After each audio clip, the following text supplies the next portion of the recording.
Well, it's divided the Gulf states. The UAE is alone in wanting to continue the war against Iran. It, as you know, is a coalition of sheikdoms. It isn't a single state. And it doesn't have support from all of the other sheikhs. But the Abu Dhabi is taking a hard line against Iran. And when Rubio was there at the Gulf Cooperation Council, I mean, the UAE said, you know, we've been the ones that are hurt, you know, and you're thinking of giving Iran back some money? Never. We will never agree that you should. We're not going to release any Iranian money that we have because we have suffered damage to our infrastructure. Well, they've suffered damage to their infrastructure because they were taking part in the war against Iran, and that happens in wars.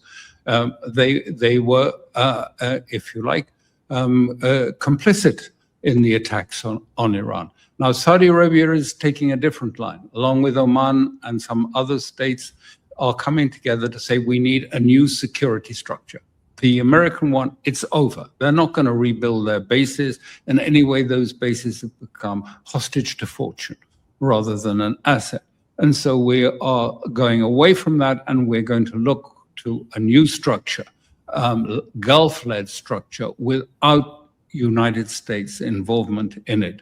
And Saudi Arabia, Pakistan, and even Turkey is directly involved in these talks about whether how to get a structure. There has been some elements of this before. You may recall there have been naval exercises jointly, Chinese, Russian, and Gulf joining in, and Iran joining in these exercises.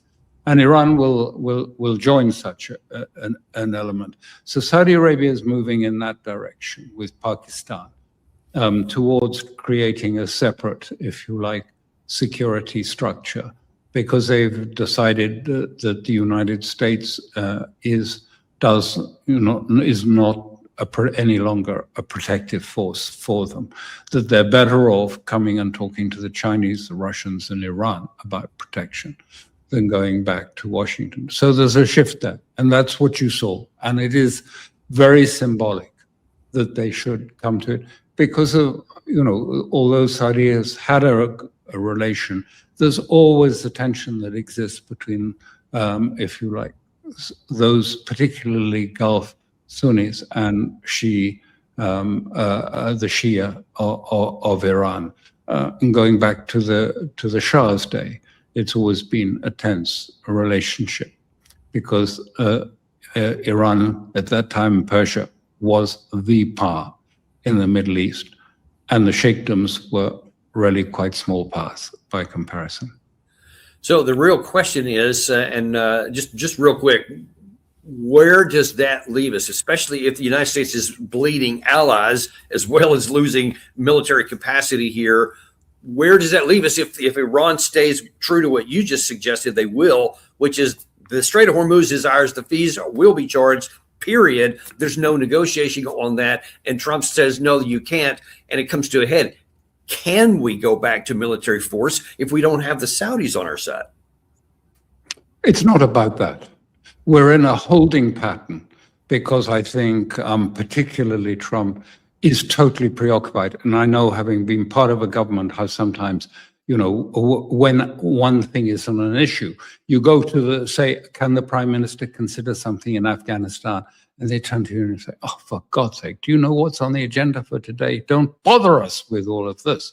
And I think totally Trump and the team there is concerned with saving the dollar and keeping interest down, and the warfare, if you like, with Russia and China to maintain dollar hegemony, because it's looking very shaky, particularly the AI after the statements by Alex Karp the previous day, questioning the whole model of AI, but also because interest rates, and Japan is in a real state.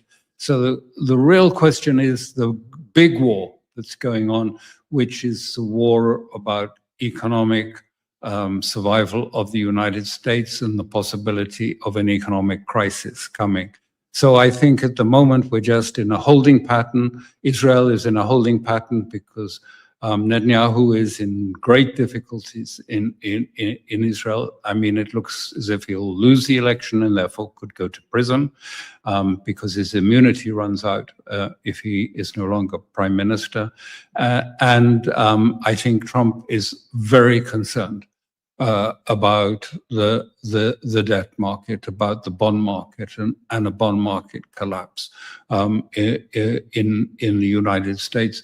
So this is a big war. This is the real competition with China, with Russia, how to retain American dollar hegemony in the world when everything is actually running in the opposite direction.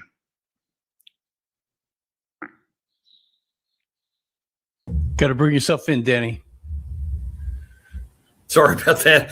Next time we have you back on, I'd like to maybe run down the list and see what the world, and then we'll talk about the Middle East, what it might look like on the other side of once this holding pattern is done, it shakes out.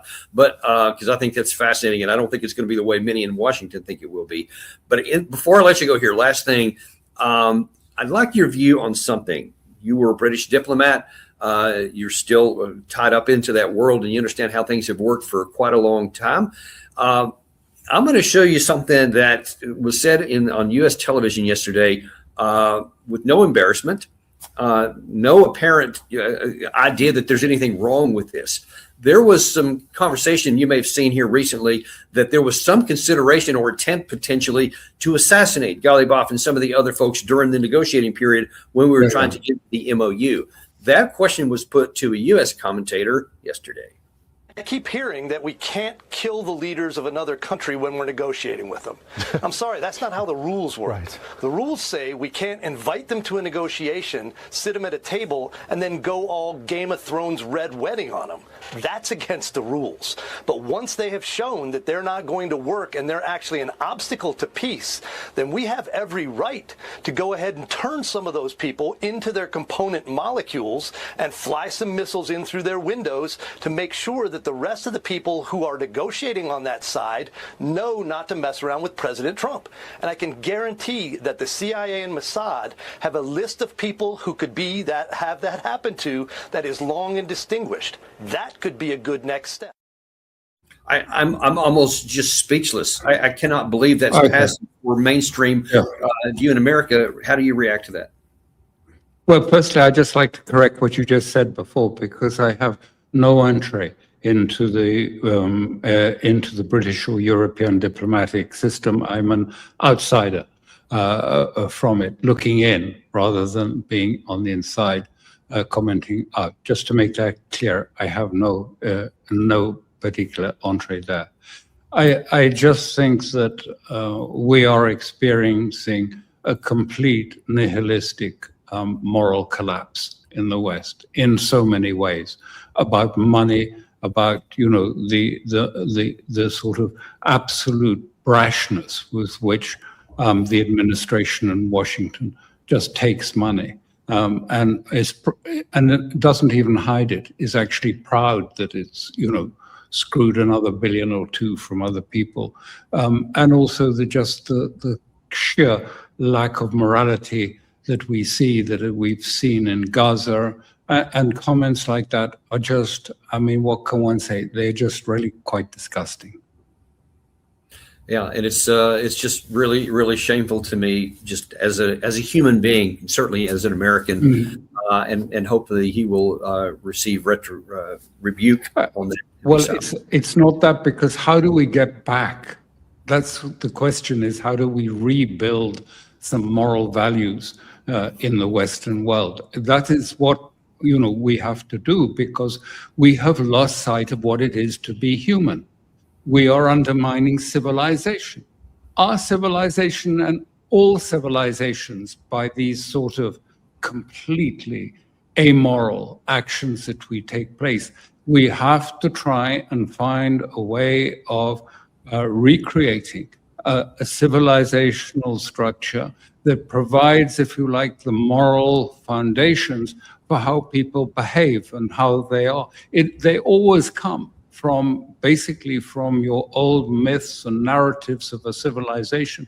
These are the stories, the moral stories that create the architecture by which ordinary people steer their lives and live.